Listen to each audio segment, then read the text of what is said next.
Well, good day. It's been a minute.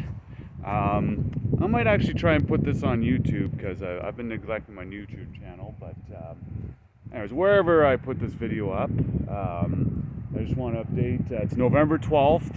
It's about 12 degrees, very warm. So adapting with the changing time. So I'm planting garlic in here, and I've picked up some yard waste from neighbors up the road. And I might go into a little rant here, but great source of mulch. You might have to sometimes take an article of garbage that gets in there, but a lot of leaves. It's great fertilizer. I always recommend, if you don't have to pick up your yard leaves, I wouldn't call it waste, but this is where I would go into long-term vision.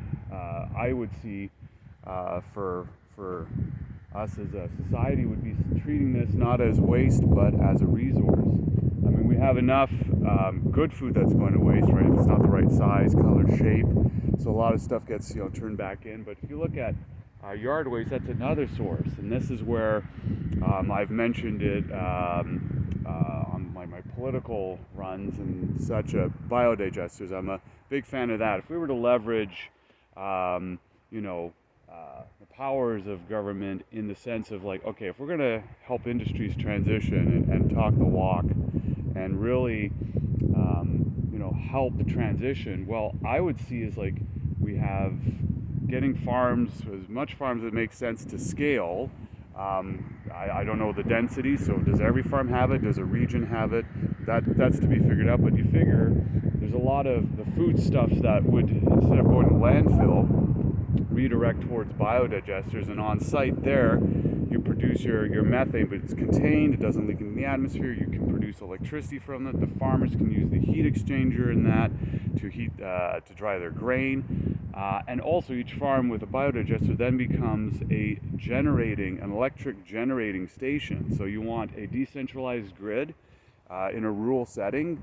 That would be some low-hanging fruit that I would see. Again, there's capital costs and such, and farmers already work with a very tight profit margin. So that could be something where, okay, if governments were saying, hey, let's transition and help this transition, so we keep our farms in Canada in business, but there's these other benefits that the farmers on site from these biodigesters, the leftover digestate, you use as fertilizer in fields, to supplement. So there's a lot of benefits. So that's my little tangent, I guess. I better get back to planting while the good weather is going. So I hope everyone's doing well, and we'll chat soon. Take care.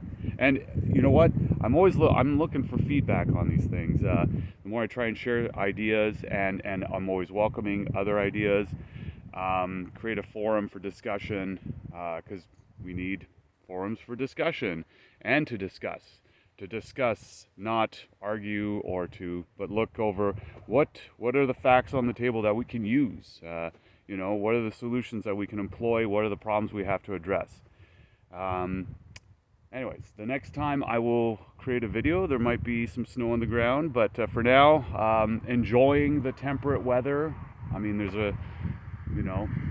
the changing climate, but it's working out. I mean, leveraging it and adapting and trying to, work with it. So, take care, everybody, and see you next time.